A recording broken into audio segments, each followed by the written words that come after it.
Well, good afternoon, everyone. I hope everyone can hear me okay. My name is Matthew Smith. I serve as Senior Vice President at Sudan Relief Fund, and I want to thank you all for joining this Q2 webinar today.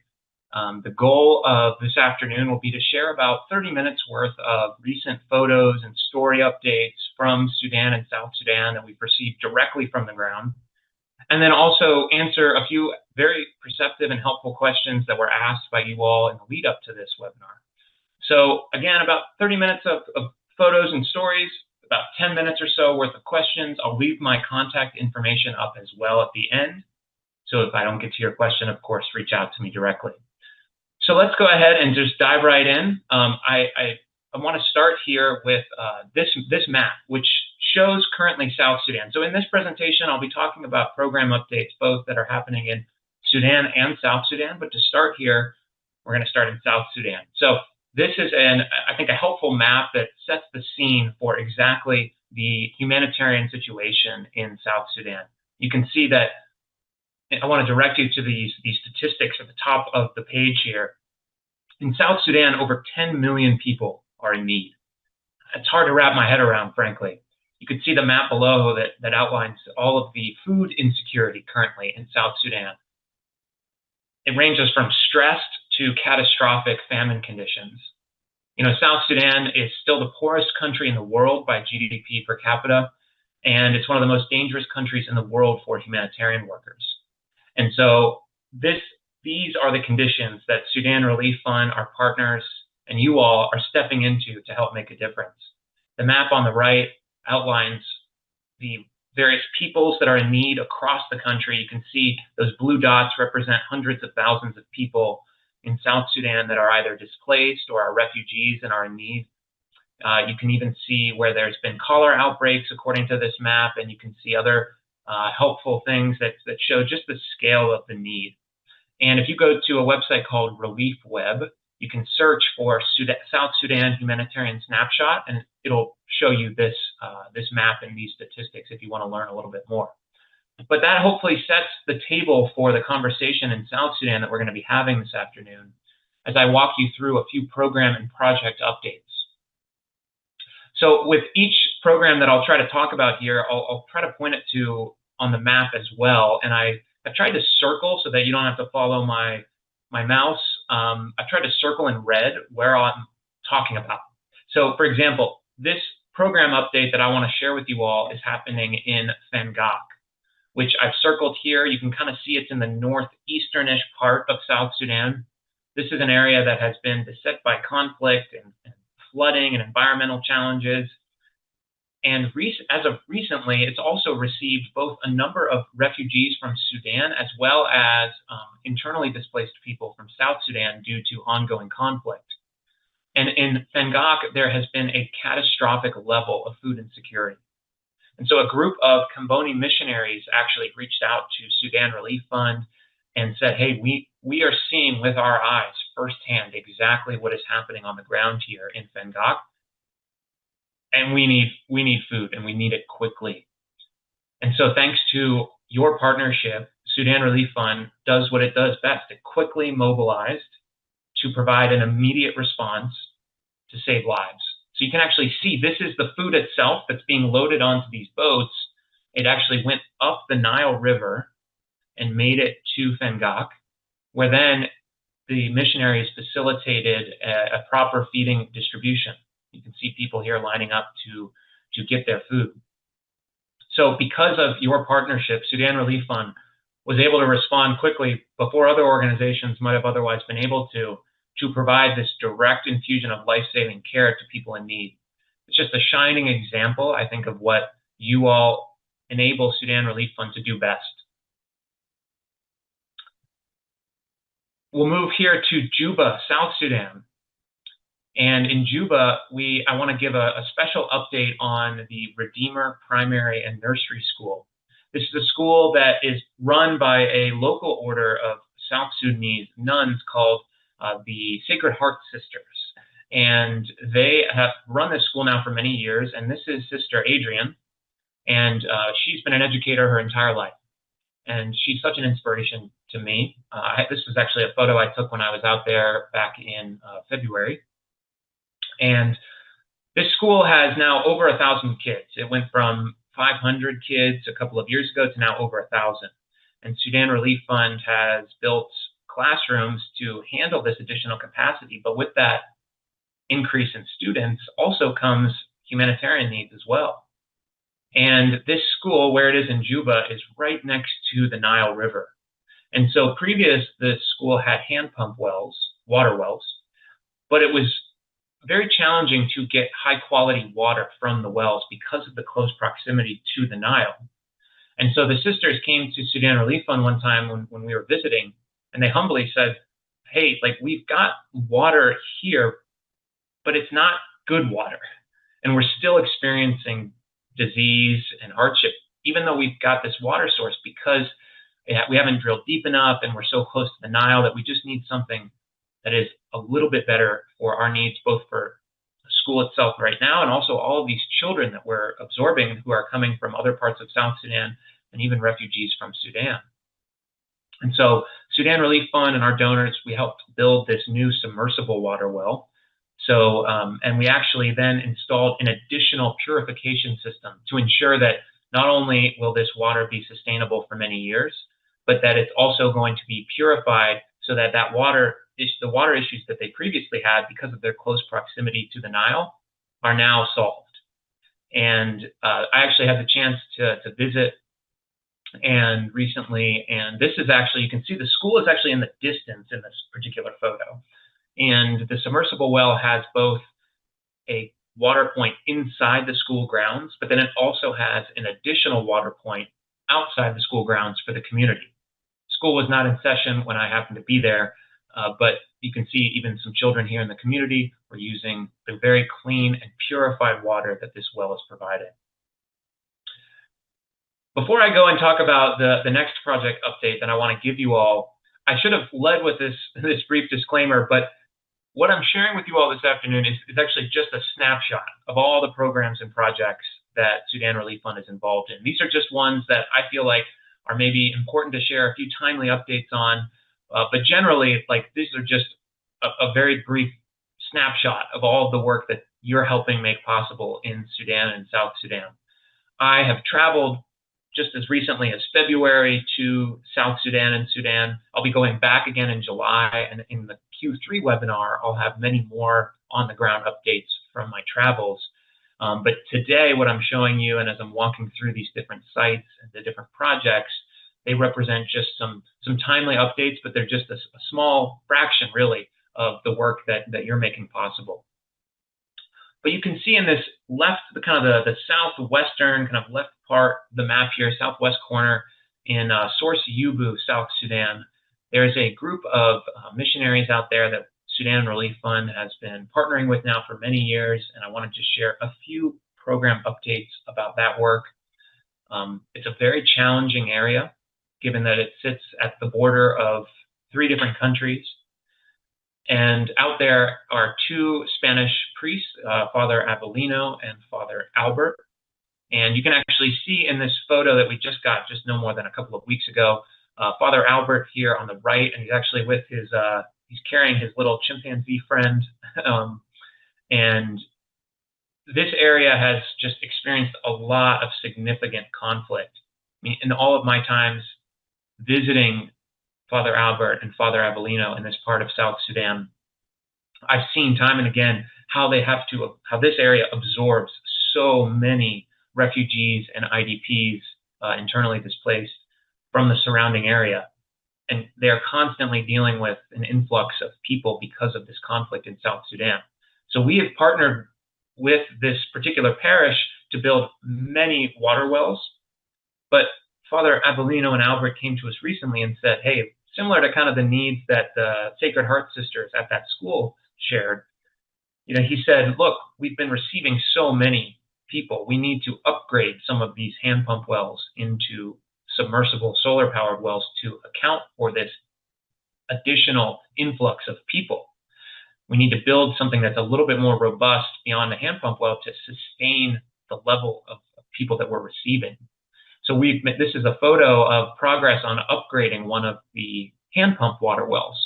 And this is, I think, something that Sudan Relief Fund does well, is that we don't just come in, build a hand pump well, and move on to the next location. We stay in close contact over the years with our partners and the missionaries that we work with to be responsive to their needs, so that if we do hear from them, hey, we need to account for additional, we're taking on more people. We need to account for that. We need to build something that's greater, that has more capacity to care for these people. We're able to step in and build something like this. Additionally, a beautiful project happening in this part of South Sudan, in the middle of the jungle, is a vocational training center. So you can see this is actually Father Avelino, second from the right, and some of the recent graduates of the vocational training program. And this was some of the carpenters. So there's a variety of skills that these men and women are learning in this part of South Sudan, but carpentry is certainly one of the best skills that they've learned. And you can even see a beautiful bed frame on the right. We've even had some stories in the last couple of months come to us of some of these young men and women starting their own businesses there locally in South Sudan, which is really just a testament to the incredible work that the missionaries are doing out there to help not just address the immediate humanitarian needs, which are, of course, important to keeping people alive, but also then coming alongside of them and providing them skills to go out and live successful lives even beyond that. And in the midst of a conflict zone and so many continuous challenges, having these skills are going to be incredibly beneficial in the long term. Additionally, in this part of Source Yubu, in this corner of South Sudan, a couple of things that I don't have photos of in this presentation, but that I want to update you all on. We have a group of Mexican nuns who have recently also come to this part of South Sudan to assist Father Avelino with education. So they're actually teaching and have set up mission in this part of South Sudan and are actually teaching and educating the young people. We're partnering with them on their initiative. And also St. Peter's Health Clinic, which is a health clinic here in Source Yubu, which is one of the only places where people can get any sort of medicine or care within probably a 9-hour drive or couple days long walk. And it's a wonderful clinic. Sudan Relief Fund is helping provide the medicines there. And your partnership is saving so many lives. And what I'm hoping you're getting, and as I'm sharing this, is kind of the well-roundedness and picture of, okay, there's vocational training, there's schools, there's clean water, there's a health clinic. And it's really because of this depth of partnership that we've been able to have with these missionary priests who are just incredible people. So I'm going to actually now go from the southwestern corner of South Sudan to the northeastern corner. We're bouncing around here a bit, but I've circled it here kind of near the border of Ethiopia and Sudan and South Sudan is a place called Doro. It's actually, I don't even think it has a dot here on this map, but I've circled approximately where it is. And Doro is, as from just its geographic location, really been hit hard because of this recent war in Sudan, the civil war that is ongoing. It's been receiving thousands of people across the border in Doro. And so the needs that we're seeing there are significant humanitarian needs, things like malnutrition, things like basic medical care that are in short order and people are arriving in desperate need. So there is a small clinic in Doro. I actually had the opportunity to visit not too long ago. I shared a little bit about that, I think, in one of my recent webinars. This is a photo that we just recently got in the malnutrition ward, or I guess it would be the malnutrition center, where the clinicians there are receiving and documenting cases of malnutrition, and then actually then also handing out boxes of the ready-to-use therapeutic food. Some of you may have heard of it, called Plumpy Nut. I shared a bit about that in some of my previous webinars, and it's saving these kids who are malnourished. And as you walk around Doro, I mean, that is really what you see. You see the fallout of this years-long civil war. It's now going on 4 years, civil war in South Sudan, and you see, in Sudan, and you also see the effects of the constant conflict and tumult in South Sudan.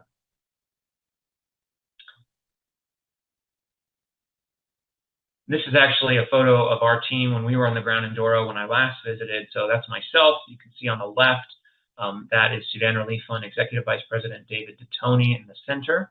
And that is our project and program coordinator, Frederick Atinho, on the right. And this is actually in Doro, and we're standing, this is a pretty powerful photo, I think. We're standing in front of a grave of one of David Detoni's family members, who in, I believe it was the 1940s, was a missionary in South Sudan, in Doro, and died in Doro and is buried there. And so we actually had the opportunity when we were last there to visit the gravesite of David's family members. And so Sudan Relief Fund and our personnel have a deep and lasting connection to this country and to these people. And here's one more photo from inside that malnutrition center in Doro, where there's a handing out of some more of the ready-to-use therapeutic food to a mother and their malnourished child.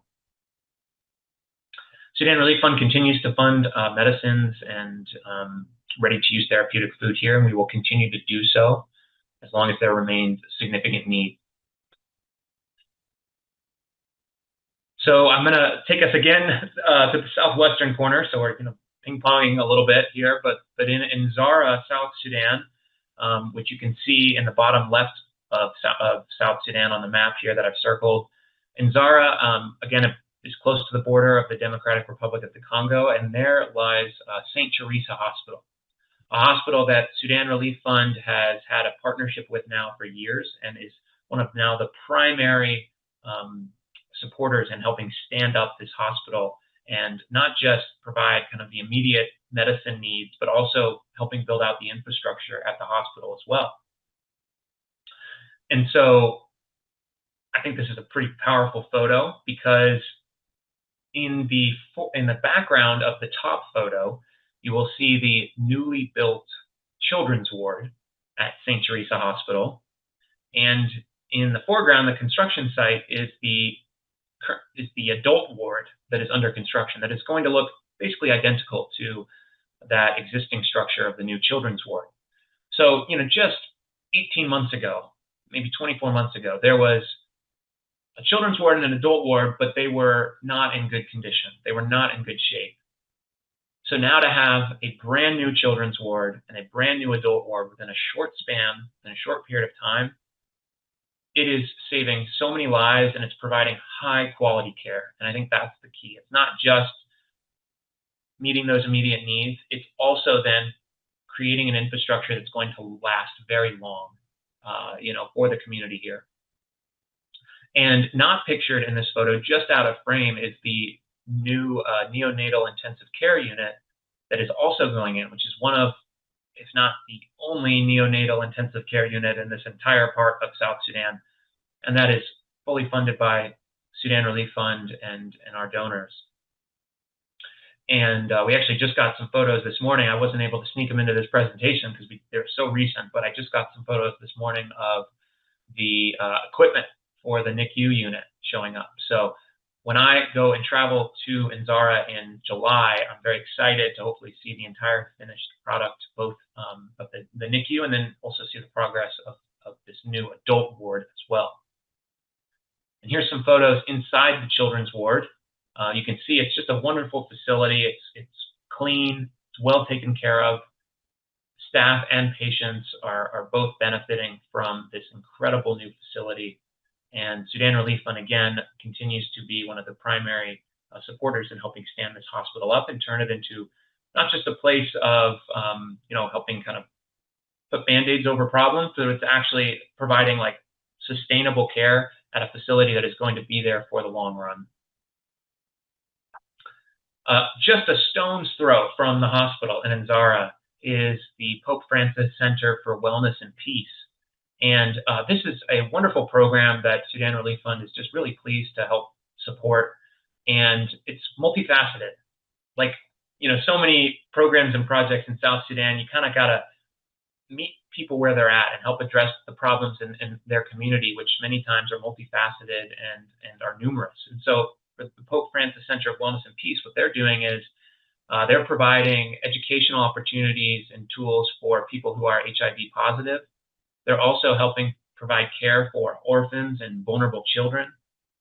And additionally, you can kind of see in this top photo here, they're also doing educational seminars for young girls, and they're providing sanitary pads for these young girls as well to make sure that they can stay in school. For a girl that is going through puberty, who is getting her period for the first time, there's a level of like shame and embarrassment, and even like not having like the proper sanitary pads to deal with it, and so they end up not going to school because of that. So the Pope Francis Center for Wellness and Peace, they're actually giving those sanitary pads to these young girls to ensure that they can stay in school and get their quality education. And so many smiling and happy faces here, and we're so pleased to continue to support this program. Similarly, there's another group in Yambio, which is about just about an hour's drive away from Nzara, called the Star Support Group. You can see these are some of the orphans and vulnerable children. They support orphans and vulnerable children through this by providing kind of food, medicine to them, as well as providing skills training for adults. So actually, you can see in this photo, I think there's over a dozen women and men who are learning sewing and tailoring, and then also being presented with opportunities like microfinance opportunities to start their own little businesses. And again, it's just addressing those immediate humanitarian needs, but then also, like you see in these projects, providing opportunities to grow skills and investing in civil society.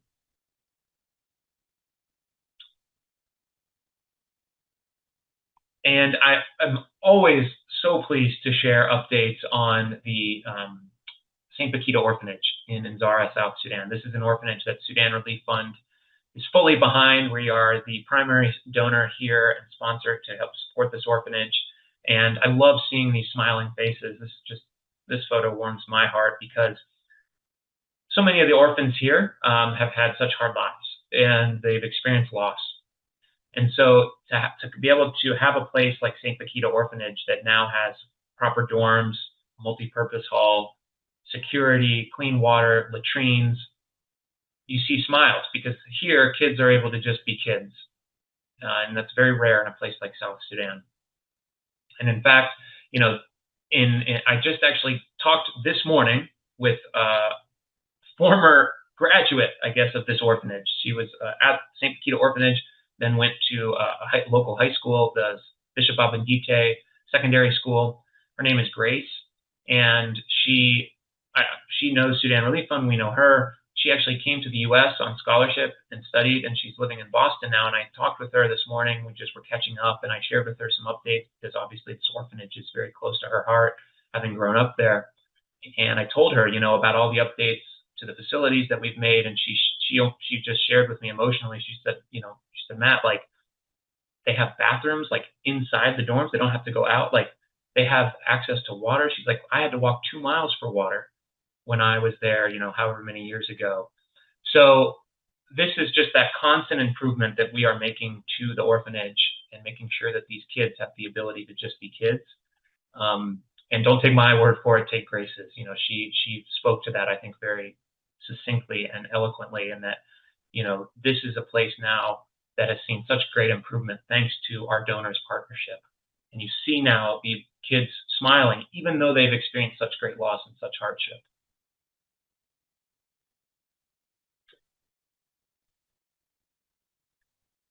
And here in WOW, South Sudan, where we'll go next, just very briefly, I just want to give a quick update on the great work of the Franciscan sisters in WOW, South Sudan.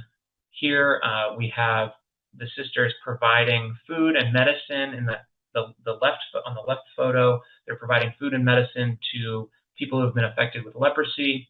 And they go out and visit the people here who are struggling with this disease, and they provide them great care. And those who are affected with leprosy, I've seen it firsthand. They have a very challenging life, and yet there's a humanity that is restored in the care that the sisters are providing them, and it's a beautiful thing to see. And then in the right-hand photo, we see one of the Franciscan sisters providing a microfinance loan to a woman to help her start a business. That's also something the sisters are involved in, and working with them to help them accomplish this. And so, like so many missionaries that we work with, their work ranges, and we try to come alongside them and support them and helping them meet the needs of the community that they live within. Also in WOW, I don't think we've shared photos or stories of this at all. This might be brand new that we should to share with our donors here, but this is a new secondary school that was recently built. I saw it when it was still a construction site last year, and now it's a brand new school, and there's over 150 kids already now at this new secondary school in WOW, South Sudan. So a wonderful testament to the incredible generosity and support of our donors. So all of what I've shared is in South Sudan. Now I want to quickly jump across the border and talk a bit about Sudan. So most of you, if you're joining this webinar, you probably know that Sudan is in the midst of a civil war and represents the world's greatest humanitarian crisis. 33.7 million people are in need, and with that number only continuing to increase. And the center of this war right now, this civil war in Sudan, is actually in Sudan's Nuba Mountains in South Kordofan state. I've circled it here on the map. And that is actually where Sudan Relief Fund primarily operates and helps support programs in Sudan. And there we are partnering with an American missionary doctor named Dr. Tom Katina, who runs the Mother of Mercy Mission Hospital. And it's a wonderful facility. Sudan Relief Fund is the primary sponsor of medicines at that hospital. But right now it is in the midst of a war zone, and the situation there is extremely challenging. My colleague David and a Sudan Relief Fund donor, actually, Dr. Louis Perrin-Jike, were actually in Nuba just last week, and be getting a report from them on their experience shortly. But I know from just a brief correspondence with David that the situation up there right now is dire. It's extremely, extremely dire. And this was actually, I took this headline screenshot from a recent article in a journal called Inkstick. There was actually a journalist who traveled up to Nuba and wrote about what is happening right now in Sudan and at Mother of Mercy Hospital. And so, yeah, in Sudan's Nuba Mountains, hospitals come under fire. This was a photo that was actually from that piece, and it's a challenging photo, but it is one that I know and am very familiar with because I have seen, just like this photo shows, so many children like this who are extremely malnourished, who are brought to the hospital. This is actually on the hospital grounds, and this father is bringing their malnourished child to Tom Katina and to the hospital staff to provide some care. That's what it looks like right now in Sudan. Extreme, extreme need. Nowhere on earth is there more need right now than in this part of Sudan. And this is what the hospital grounds look like, just overflowing with people. And Tom Katina, pictured center, and his staff are working their tails off to provide quality care to as many people in a day as they can, both at the hospital and then also at the expansion clinics. There's about, I think, almost now 20 expansion clinics in Nuba that go beyond just the hospital, that are a part of the hospital network, where people can get simple medicine and food, simple medicine, some malnourishment care, but mostly just medicine. And Tom and his staff are working miracles in the midst of a war zone. This is actually a photo of the surgical ward that Sudan Relief Fund and our donors actually constructed. I was there when it was just still under construction, and now it is where Dr. Katina is helping perform his surgeries. Sudan Relief Fund, like I said, continues to be the primary provider of medicines to the hospital, but we're also doing much more in Nuba right now. We're also providing the ready-to-use therapeutic food, the plumpy nut. We're also providing medicines not just at the hospital, but also at the clinics, with one of which you can see here. It's a pretty meager building, but here someone, instead of having to walk all the way to the hospital and risk their life as they kind of traverse through the war zone, they are able to just come to these clinics that are strategically placed and get some simple medicines. But with that, though, also, there's a need for water in these locations because so many people are coming and there's long lines sometimes at these clinics, and there's a need for water. So this year, in addition to all the medicine and food support that we're providing to Nuba, Sudan Relief Fund is also constructing water wells. So we're doing almost a dozen wells just in Nuba alone, and you can see the ongoing construction of these wells. Even in the midst of this conflict and this war, as it's ongoing, as it's raging around Nuba, we're still able to be effective. We're still able, like our programs have not been deterred, and we've been able to be just as effective, including the construction of these wells. And additionally, here's just some photos of that. This is the RUSF, the ready-to-use supplementary food that's going up, the peanut-based paste that is provided to children and pregnant mothers who are severely malnourished, that helps jumpstart them back to life. It's really a miracle product, and we are providing lots of that, and we've just had such an outpouring of generosity and support from our donors to help facilitate sending so much of this up into Nuba, and we're so grateful. And this is, shelves stocked full of medicine.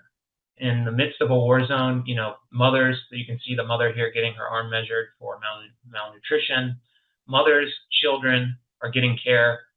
Families are getting seen and getting medicine, food, water, the basics. And that's always, whenever I ask Tom, what are your greatest needs? He always says it's the basics. And that is still what the need is in Nuba right now, just considering the scale of the need. So thank you to all of you for coming alongside us and helping provide care to a part of the world that not many people are paying attention to. And this is a child, as you can see, they get their arms screened for malnourishment. And if they fall in the red, like this child is, they will get the plumpy nut, the RUTF, to help bring them back to life. And it's a really effective way within a couple of weeks to get these children back in good health. So with that said, that is really the content that I had for you today in terms of program updates. I wanted to leave at least here a few minutes to get to some questions, but I'm going to leave this slide up while I get to a few of your questions.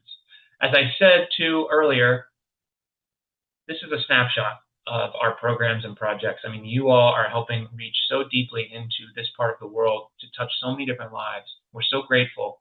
And I'm pleased to share that what I shared today is only just a snapshot. We have so many other programs and projects that I'll be thrilled to share with you about, either individually, if you want to reach out to me, or also just on future webinars that I'll continue to keep updates on the variety and breadth of our projects. So here's my information. Feel free to reach out to me directly. And I'd love to have a conversation with you if you have any other questions or comments that I don't get to in this talk today. So we got some great questions, as we always do. You all are a thoughtful bunch, and you always send in such great questions. I want to start with this one here. Someone asked, what does success look like for SRF in the next year?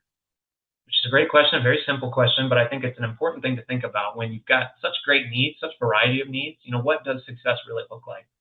And for Sudan Relief Fund, it looks like going deeper with the current projects that we're invested in.